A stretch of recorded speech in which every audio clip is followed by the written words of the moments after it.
Look, I don't want to tread on what your opinion is, but I just want you to know mine is this, that as a more positive gospel comes, and that's not why I'm saying it, I don't believe Revelation is to do with the end of the world.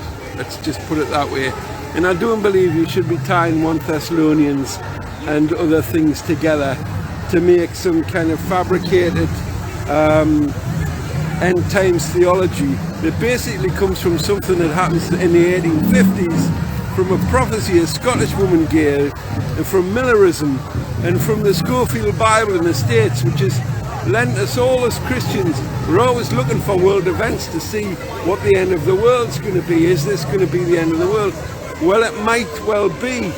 I hate to say that, but the fact of the matter is, I don't think it's actually in the Bible. I don't think the end of the world is in the Bible. What we do know with certainty is that Jesus is returning. Jesus is coming back at some point. And the kingdom of God is here on earth now.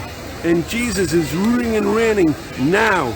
And Jesus is Lord of the whole earth. He is ruler of all the kings of the earth. And I want to remind you of that today, that Jesus Christ is ruler of all the kings of the earth, including Putin, including all the others.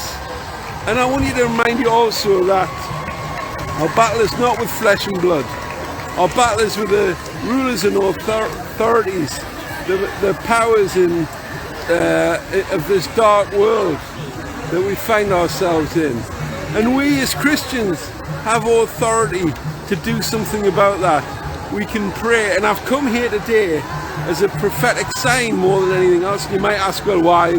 What's so special about you, Ed? Well, alright, I don't know, nothing. I just felt compelled to come, compelled by the love of God to do something, to say to God, look, Lord, I've come, please hear my prayer. That's why I've come here today, to say to God, please do something about this nonsense. You know, when we look at this, and when we have our political viewpoints and we're Christians, and really we're called to love our neighbour, we're called to love God, we're called to be merciful to people, we're called to be kind to people, we're called to love people, we're called to forgive people. And we live in this world where, quite frankly, it's horrendous. Our attitudes are horrendous. Mine are horrendous. My attitudes are horrendous. But I feel compassion for the people of Ukraine. I feel for the mothers and the sons and the daughters and the fathers who've been separated from their families and had to go and fight. And why? Because of some ages-long piece of earth that Vladimir Putin has decided he wanted. There's one thing for sure, we can see where Satan is operating in this world right now. And you know, we have to do something about that.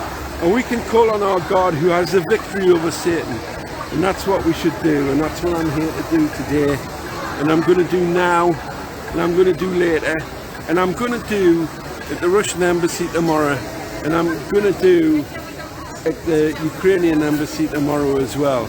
So that's why I've come here, to say that I'm praying, I'm standing with the people of Ukraine. I'm praying for them. I don't believe this is the Russian people. It never is it? It's never the people, it's always the governments. You know, it's never the people, and there's always some bugger somewhere getting rich off poor people, off the misery of others. There's somebody getting rich. There's no question about that in my mind. I've seen that in the last year. There's so much wealth in just a few people. I find it unbelievable and inconceivable that we as a British nation are allowing Russian oligarchs to buy property, the best property in London, and wash their dirty money. I'm amazed at that.